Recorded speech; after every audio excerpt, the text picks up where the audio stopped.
NDM প্রতিষ্ঠার পর এবারই প্রথমবারের মতন আপনারা ফ্যাসিবাদ মুক্ত বাংলাদেশে দলের প্রতিষ্ঠা বার্ষিকী পালন করছেন।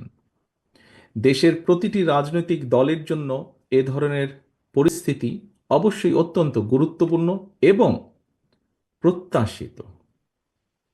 আমি আজকের সম্মানিত সভাপতির সাথে একই সুর মিলিয়ে বলতে চাই, আগামী দিনে আর কোনো স্বৈরাচার, আর কোনো ফ্যাসিবাদ যাতে দেশ এবং জনগণের অধিকার কেড়ে নিতে না পারে, সেজন্য গণতন্ত্রকে প্রাতিষ্ঠানিক রূপ দেবার প্রক্রিয়া এবং পদ্ধতি প্রণয়ন এবং বাস্তবায়নের এখনই সঠিক সময়, উপযুক্ত সময়।